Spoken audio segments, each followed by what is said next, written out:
This is Group 4E, presented by Emily, Mosca, Shukri, Denisa, and Ash. This is an overview of the content of our presentation. Kingfisher plc has 2,000 stores in 8 countries across Europe, which employ 78,000 people. It operates in the retail industry, specialising in home improvement, selling home and building supplies under various brands. They target both DIY consumers and professional tradespeople.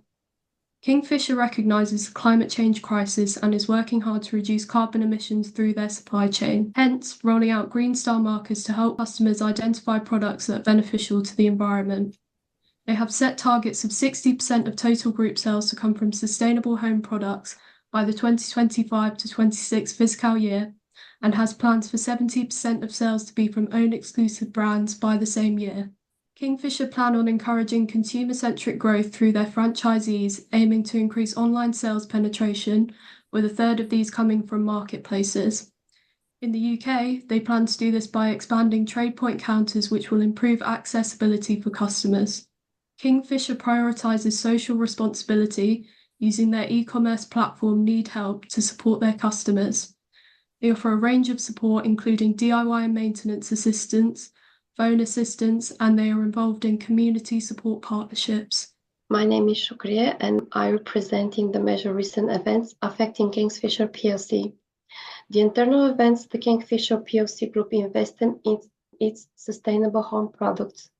To align it with growing consumer preferences for environmentally friendly options, Kingfisher has also been focusing on its Powered by Kingfisher strategy, which aims to enhance operation efficiency and customer engagement through various initiatives, including expanding its marketplace capabilities.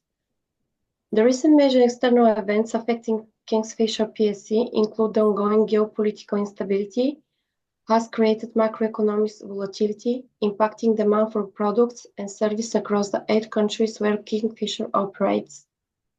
The external factors affecting Kingfisher plc is the pestle analysis, which directly impact the business.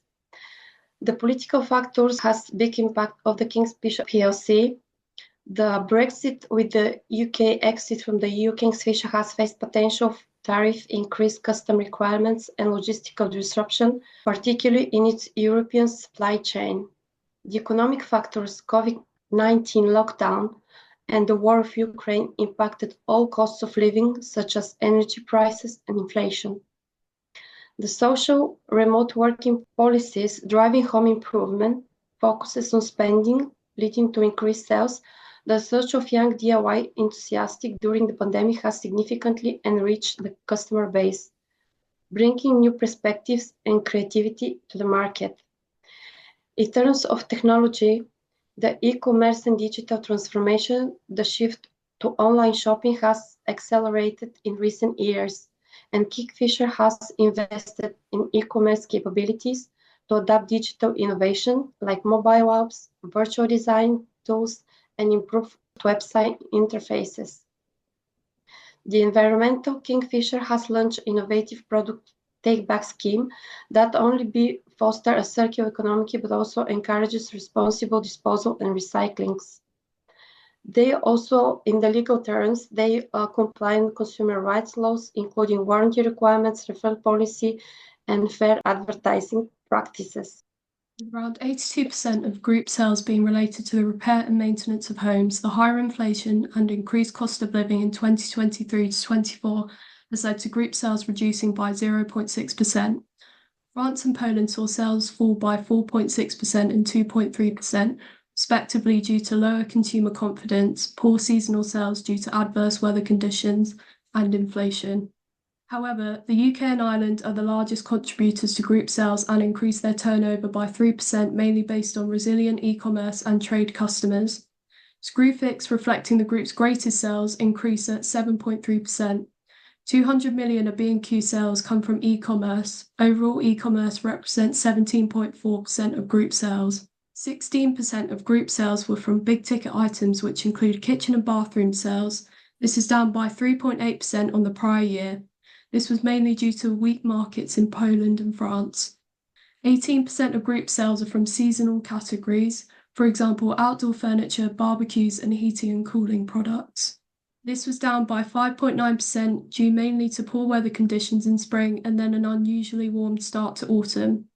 In the main categories, which account for the majority of the group sales, demand was relatively resilient as price inflation improved during the year, so sales increased. This is a graph to represent Kingfisher's sales. So I'm continue talking about the profitability ratio analysis. So profitability is a crucial indicator for the company reflecting financial performance.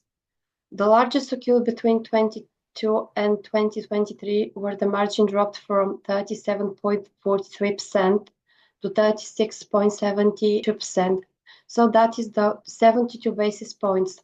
This shift indicates that Kingfisher faced an increase of their output value, such as cost of goods sold, raising raw materials, labor, or shipping expenses.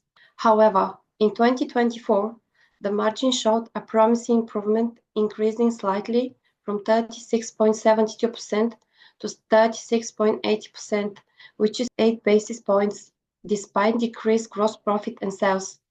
This suggests that Kingfisher has made progress in stability costs and refining its pricing strategies.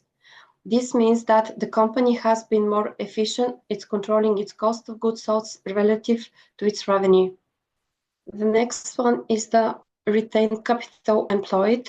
So in 2022, return on capital employed was 12.33%, which is the highest percentage recorded over the 3 years. In 2024, the return on capital employed was declined to 7.73% as operating profit decreased while capital employed remained relatively stable. However, 10% of the return on capital employed is generally considered decent on the drop for 2024 can relieve some concerns about the company's health, profitability, and operations. For future improvement, Kingfisher may need to focus on established operational improvements such as reducing costs, amplifying efficiency, or optimizing its capital structure. The next one is assets turnover. With the company high 2022 fixed assets turnover ratio of 4.28, Kingfisher effectively uses its fixed assets to generate significant income. High ratio often indicates a company's capacity to increase revenues per unit of fixed assets investment, frequently preferred as indicates efficient resources use. However, comparing the periods from 4.34 in 2022 to 4.05 in 2024, the assets turnover ratio has shown decline trend over these 3 years, which may indicate diminishing efficiency in asset utilization. This suggests that each pound invested in fixed assets generates slightly fewer sales over the time. Liquidity measures a business's ability to meet financial obligations when due, which is essential for stakeholders like creditors and suppliers. The two main ratios we will be discussing today will reflect liquidity, the current ratio and the asset test ratio. Kingfisher plc's current ratio, which compares assets to its liabilities, has remained above 1 over the past 3 years, indicating that it generally has enough assets to cover short-term obligations. However, only slight fluctuations year over year suggest stable yet limited flexibility. The asset test ratio, which excludes inventory for a stricter liquidity measurement, has stayed below 1, showing Kingfisher's reliance on inventory to meet liabilities. This means that the company may face challenges covering liabilities without any inventory sales. These two slides will provide you with a brief overview of Kingfisher's cash flow over the last 3 financial years. The year ending 2022, Kingfisher's had a strong financial position of 823 million, which is beneficial in supporting growth and provides operational flexibility. However, transitioning into the year ending 2023, as we can clearly see from the table, there was a notable shift with Kingfisher's cash decreasing significantly by 34.75%, highlighting Kingfisher's high operating costs. Alongside this, we can see by the table that their revenue has also decreased. Moving on to the year end of 2024, we can see a slight recovery in Kingfisher's cash flow. However, their revenue is still continuing to decline despite this. Some reasons for a decrease in cash flow can be due to a decrease in revenue. Due to cost of living pressures customers had to face, especially due to the external environment, for example, COVID-19, which had a significant impact on disposable income for consumers. Another reason could be due to an increase in expenditure. For example, operating costs went up significantly with expansion, with higher costs for staff. The cash operating cycle data reveals that Kingfisher, despite experiencing operation delays in 2023, the company took decisive actions to shorten the cycle in 2024. This progress is a positive sign. It demonstrates Kingfisher's commitment to actively managing its cash flow and working capital in response to the evolving market dynamics. Kingfisher may be able to shorten its cash operating cycle if it strives to maintain and improve its supplier relationships. This is an essential step in ensuring the organization has a bright future. Working capital ratios and management analysis. From 2022 to 2023, global supply issues and post-pandemic demand decline led to higher inventory levels, increasing the turnover period by 14 days. Additional stock was also needed for own exclusive brands and e-commerce expansion, which further increased the turnover period. From 2023 to 2024, increased demands, especially for high-efficient products, improved the turnover period, and focus on trade, own exclusive brands, e-commerce, range reviews, all boosted efficiency and optimized supply chain, reducing the turnover by 6 days. For trade receivable days, there was a gradual increase due to growth in trade customers through TradePoint and Screwfix Pro, as they typically operate on credit. Competitive terms and inflation extended collection periods slightly, but receivables remain low with quick collections and minimal impact on the cash flow. From 2022 to 2024, trade payable days increased slightly and then decreased. This is because Kingfisher Group prioritized quicker payments to strengthen supply relationships and avoid their cost increases.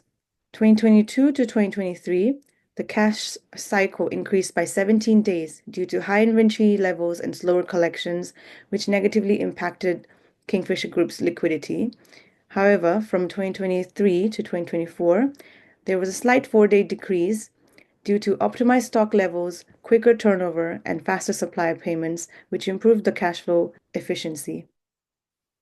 Kingfisher PLC's gearing ratios over the past 3 years show a low to moderate reliance on debt, indicating a conservative financial approach with more funding from equity rather than from debt. In 2022, a gearing ratio of 23.06% reflected low financial risk, with minimal reliance on debt. This slightly increased to 24.85% in 2023, suggesting a minor rise in debt use, possibly for operational or expansional support, though still low overall. By 2024, the ratio slightly declined to 24%, maintaining stability. Overall, Kingfisher's consistent ratios, ranging from 23 to 25%, reveal a balanced debt strategy, keeping financial risk low while occasionally leveraging debt strategically for growth. Interest cover measures Kingfisher's ability to pay interest on debt with operating profit. In 2022, a strong ratio of 7.34 to 1 indicated ample earnings to cover interest. This dipped slightly to 6.74 to 1 ratio in 2023, still providing a comfortable margin, suggesting stable finances. By 2024, the ratio further declined to 5.06 to 1, indicating a narrowing gap between earnings and interest. Although still healthy, this trend suggests that Kingfisher's ability to cover interest is gradually decreasing, which should be monitored if earnings or debt levels shift. There are several strategies that businesses can use to source their finances. For example, Kingfisher plc reduced its share count from £332 million in 2022 to £294 million in 2024. They did this by buying back shares, which increased their earnings per share by distributing profits among fewer shares. Additionally, their cash dropped sharply from £823 million in 2022 to £286 million in 2023. This is mainly due to a rise in selling and administrative expenses, leading to a 45% profit decrease. Cash then rose slightly to £360 million in 2024, even though sales decreased. Long-term debt jumped from £2 million in 2022 to a significant change of £102 million in 2023, but it has remained stable in 2024, showing a reduced reliance on borrowing. Major financial strengths and weaknesses. Kingfisher brands B&Q and Screwfix have a strong European presence, ensuring steady revenue. Despite economic pressures, the group has maintained positive cash flow. The group has improved their inventory turnover in 2024 and reduced the cost and supported its cash flow. Their focus on cost cutting through optimized purchasing and supply contracts has helped manage their costs effectively. Kingfisher Group has also maintained manageable debt levels, contributing to a healthy gearing ratio and reduced risks from high interest cost, which has supported its financial stability and flexibility. Moving on to financial weaknesses, their sales have dropped from 2022 to 2024 due to post-pandemic demand shifts and inflation, which has impacted profitability. They have been having longer inventory holding from 2022 to 2023 due to cash tied up, which affected its liquidity. Decreased payable days also limited its cash flow flexibility. And while this is beneficial for supplier relationships, the gradual reduction in trade payable days from 2022 to 2024 can reduce cash flow flexibility and impact the working capital management of Kingfisher. Lastly, their reliance on non-essential consumer spending makes it vulnerable to economic downturns, as seen with inflation and interest rate challenges, which have suppressed consumer spending on home improvement items. The limitations of this kind of analysis. Financial ratios alone don't fully capture Kingfisher's strategic efforts and market challenges. Ratios don't show the impact of investments in e-commerce like Screwfix's online growth or trade services like TradePoint that aim to retain repeat customers. Ratios also overlook country-specific factors like local economics, currency changes, and unique competitors, which affect the company's performance across different markets. Seasonal stock and extra inventory to secure the supply chain can also increase the holding periods, which ratio may incorrectly label as inefficiency. Cost-cutting and investment in exclusive brands impact long-term profitability and brand image, but aren't fully reflected in ratios. Ratios also don't account for the seasonal nature of home improvement spending, which is influenced by inflation and consumer confidence. This could potentially distort Kingfisher's performance across economic cycles. Lastly, ratios don't consider employee expenses or the cost of new store formats, which affect both customer experience and operating cost. To get a full picture of Kingfisher's position, financial ratios should be used alongside insights into regional strategies, digital growth, supply chain resilience, and customer-focused efforts for a more comprehensive view of its long-term potential. This slide is about how working as a group has helped us to both gain and develop a range of valuable skills that have strengthened our ability to work as a cohesive team. One of the major skills was communication.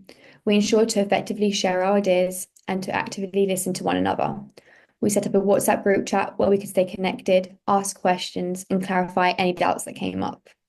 To ensure that each member of our group's goals and progresses was aligned, we held weekly meetings. Even if someone was not able to attend, we ensured everyone was up to date with our current progress and targets by updating our shared Google document of what was discussed in each meeting to help avoid misunderstandings and confusion. Another crucial skill which helped us to manage our tasks effectively was organizational skills. We're able to efficiently split the work and delegate specific tasks to each member, which allowed us to share responsibilities more evenly and fairly. However, we did not delegate tasks randomly. We delegated tasks based on each person's strengths, helping to maximize efficiency. To ensure we kept ourselves accountable and on track to achieving our goals, we set mini deadlines. This helped to reduce pressure and stress as it made the workload more manageable over the time that we had. Finally, teamwork was crucial in being able to collaborate together. We offered one another both positive feedback and constructive criticism to both help increase motivation and improve our work quality. This ensured that each member of the group felt supported as their input was valued. Thank you for listening. This is the end of our presentation.